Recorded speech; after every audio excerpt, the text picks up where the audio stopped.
Bueno, pues hoy os voy a presentar brevemente, haciendo honor al título del libro, este pequeño y a la vez gran libro, que es Breve Historia de la Fotografía, de Walter Benjamin.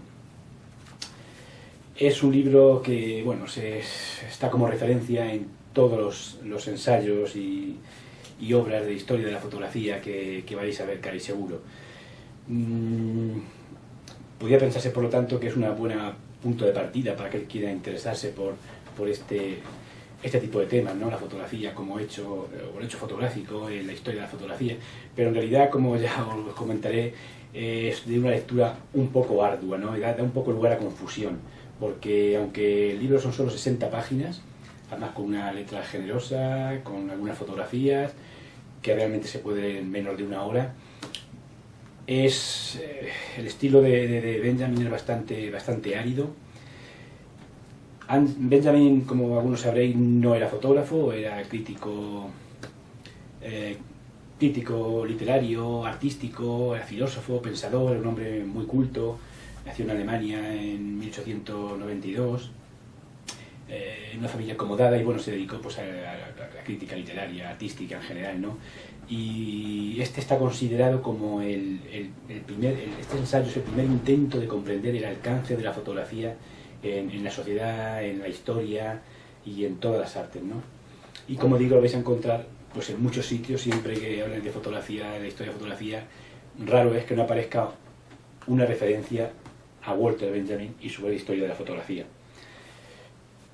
En él, pues bueno, pues va viendo un poco desde los inicios del origen de la fotografía, la influencia que tiene en el arte, en la pintura en particular, en la literatura, en la historia, y cómo esa influencia es recíproca, tanto influye la fotografía en la pintura como la pintura en la fotografía, y al revés, con otras artes, pues lo mismo, ¿no? Él no se ve que no es muy partidario de los derroteros que coge la fotografía, y dice que la época dorada de la fotografía son los 10 primeros años, ¿no? De ahí que bueno, ensalce mucho a los fotógrafos como Octavius Hill o Sander o Nadar, y dice que a partir de entonces se empezaron a hacer retoques en los negativos, dice, con los que los malos pintores se vengaban de la fotografía, ¿no? Entonces, bueno, da a entender que él entiende que los primeros años eran los mejores, ¿no? Y que después, con la fotografía industrial y este tipo de cosas, pues la fotografía fue perdiendo su ser, ¿no?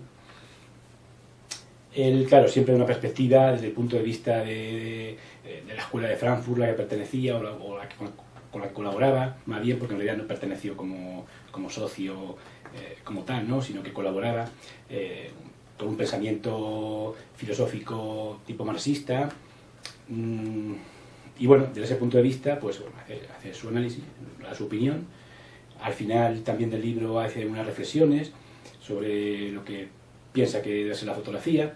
Y bueno, a lo largo del libro pues menciona a los autores que él considera más interesantes, como digo, Octavius Hill, al que bueno, ensalza de una manera extraordinaria. En sus retratos, pues bueno, nos dice cómo desprende, ¿no?, ese aura, y sus retratos tienen esa tinta de perpetuos, ¿no? Cosa que no ocurre luego con los daguerrotipos que se hacen, que la gente empieza a hacerse en plan masivo en aquella época. Y nos pone como ejemplo pues esa fotografía, ese retrato de Kafka, el filósofo, de un Kafka de niño, con un traje que le viene pequeño, un sombrero muy grande, bueno, pues con estos tipos, cosas que se ponían antes en esos retratos, con una columna, unas persianas atrás, detrás de fondo, y bueno, que eran totalmente artificiales, ¿no? Y entonces, pues, en contraposición a eso, ensalza, pues claro, los retratos, ¿no?, de Octavius Hill. También es un gran enamorado de Atget, a que dedica también buena parte del libro. Dice que Atget es el precursor del surrealismo en la fotografía, ¿no? Dice que no es eso. Nos habla de sus retratos también, de sus paisajes parisinos, ¿no? En esas calles desiertas, que parece que están esperando a que alguien las habite, ¿no? Una visión totalmente surrealista. Nos habla también de Nadar, de Sander, por supuesto de Sander, bueno, pues lo ensalza también entre los retratos en en esa colección magnífica que hizo de retratos de toda la escala social, ¿no? De la más baja a la más alta. Dice que la fotografía de Sander no hay que verla solo como fotografía, sino como una obra científica, ¿no? Como un auténtico atlas. Y bueno, pues al final, como digo, hace unas reflexiones sobre lo que es la fotografía, apostillando un poco esa frase tan famosa que se ha hecho de que en el futuro no será analfabeto el que no sepa leer, sino aquel que no sepa ver una imagen. Dice, bueno, y apostilla él, preguntándose, ¿y no es peor aquellos fotógrafos que no saben interpretar sus propias imágenes?